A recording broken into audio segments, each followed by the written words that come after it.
চাকরি বাতিলের প্রতিবাদ, বৃহস্পতিবার অর্থাৎ আজকে থেকে বন্ধ সব স্কুল। সিদ্ধান্ত শিক্ষক সংগঠনের। রয়েছে ৩৬০টিরও বেশি মাধ্যমিক স্কুল। শিক্ষকের চাকরি বাতিলের নির্দেশের পর সব স্কুলে অনির্দিষ্টকালের জন্য বন্ধের ডাক। বৃহস্পতিবার অর্থাৎ আজকে থেকে বন্ধের ডাক দিয়েছে সংযুক্ত মাধ্যমিক শিক্ষক সংগঠন। সংগঠনের সাধারণ সম্পাদক সন্তোষ খাড়কা জানান, স্কুলে বার্ষিক পরীক্ষা চললে অথবা ফলাফল ঘোষণার দিন থাকলেও তা স্থগিত থাকবে। জিটিএর প্রধান অনিত থাপা বলেন, আমি কাউকে হতাশ হতে দেব না। ওই শিক্ষকদের ন্যায়বিচারের জন্য যেখানে যেতে হবে যাব। বুধবার কলকাতা হাইকোর্টের চাকরি বাতিলের রায়ের খবর পৌঁছতেই তীব্র প্রতিক্রিয়ার সৃষ্টি হয় বিভিন্ন মহলে। দার্জিলিং ও কালিম্পং এ জিটিএর অধীন প্রতিটি সরকারি স্কুলে অনির্দিষ্টকালের বন্ধের ডাক দেয় সংযুক্ত মাধ্যমিক শিক্ষক সংগঠন। সংগঠনের দাবি, এই ২৫ বছর ধরে ওই শিক্ষকরা দার্জিলিং পাহাড়ের সরকারি শিক্ষা ব্যবস্থা পরিচালনা করছেন। ২০০২ সাল থেকে পাহাড়ে স্বেচ্ছাসেবক শিক্ষক নিয়োগ প্রক্রিয়া চলছে।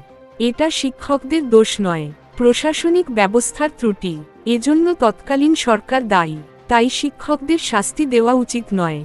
শিক্ষক সংগঠনের সাধারণ সম্পাদক সন্তোষ খাড়কা বলেন, দার্জিলিং ও কালিম্পং পাহাড়ের জিটিএর অধীন সমস্ত স্কুল বৃহস্পতিবার অর্থাৎ আজকে থেকে অনির্দিষ্টকালের জন্য বন্ধ থাকবে। যেসব স্কুলে বার্ষিক পরীক্ষা চলছে, ফলাফল ঘোষণা হতে চলেছে সেটাও স্থগিত থাকবে। কোনো স্কুল সংগঠনের আহ্বান উপেক্ষা করলে যদি অপ্রীতিকর ঘটনা ঘটে সংগঠন তার দায় নেবে না। তিনি আরও জানান, কলকাতা হাইকোর্টের রায় এমন পরিস্থিতি তৈরি করেছে যা অবসরপ্রাপ্ত শিক্ষকদের পাশাপাশি অন্য শিক্ষক ও স্বেচ্ছাসেবী শিক্ষকদের উপর খারাপ প্রভাব ফেলবে। এটা চলতে পারে না, তাই আন্দোলনের ডাক দেওয়া হয়েছে। উল্লেখ্য, জিটিএর নিয়ন্ত্রণে পাহাড়ে ৩৬০টি মাধ্যমিক স্কুল রয়েছে। ২০১৯ সালের মার্চ মাসে রাজ্য সরকার জিটিএ-কে শিক্ষক নিয়োগের নির্দেশ দেয়। জিটিএ জুন মাসে ৩১৩ জন শিক্ষক নিয়োগ করে। এরপর বেআইনিভাবে নিয়োগের অভিযোগ তুলে কলকাতার বাসিন্দা জসীমউদ্দিন মণ্ডল হাইকোর্টে মামলা দায়ের করেন। ওই মামলায় নাম জোড়ায় প্রাক্তন শিক্ষামন্ত্রীর পার্থ চট্টোপাধ্যায়ের। এছাড়াও অভিযোগ দায়ের হয়েছিল বিনয় তামাং ও তৃণমূল যুব নেতা তৃণাঙ্কুর ভট্টাচার্যের বিরুদ্ধেও। অভিযোগে বলা হয়, জিটিএর অধীনস্থ স্কুলগুলোতে বেআইনিভাবে নিয়োগ হয়েছে। প্রথমে মামলাটি ওঠে কলকাতা হাইকোর্টের বিচারপতি বিশ্বজিৎ বসুর সিঙ্গল বেঞ্চে। তখন মামলার প্রাথমিক পর্যায়ে তিনি সিবিআই তদন্তের নির্দেশ দেন। রাজ্য ওই রায়ের বিরোধিতা করে ডিভিশন বেঞ্চে যায়। ডিভিশন বেঞ্চও বিচারপতি বসুর রায় বহাল রাখে। এরপর রাজ্য সুপ্রিম কোর্টের দ্বারস্থ হয়। শীর্ষ আদালত সিবিআই তদন্তের নির্দেশ খারিজ করে মামলাটি হাইকোর্টে ফেরত পাঠায়। ফের মামলাটি বিচারপতি বিশ্বজিৎ বসুর এজলাসেই ওঠে।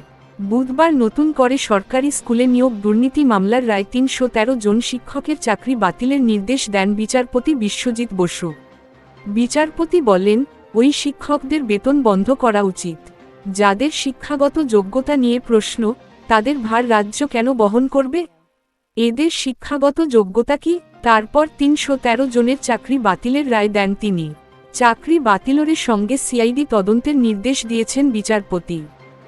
বন্ধুরা, আজকের এই আপডেট বিষয়ে আপনাদের কোনো বক্তব্য থাকলে অবশ্যই নিচে কমেন্ট করে জানান। আমরা আপনাদের সমস্ত প্রশ্নের উত্তর দেব এবং সমস্ত সমস্যার সমাধান করার আপ্রাণ চেষ্টা করব। ভিডিওটি ভালো লাগলে প্লিজ লাইক শেয়ার করে দেবেন। আর এই ধরনের আপডেট মিস না করতে চাইলে অবশ্যই আমাদের টেক গ্লোবাল ইউটিউব চ্যানেলকে সাবস্ক্রাইব করে পাশের বেল আইকনটি বাজিয়ে দিন। পরবর্তী ভিডিও আপনাদের স্ক্রিনে দেওয়া হলো। ধন্যবাদ।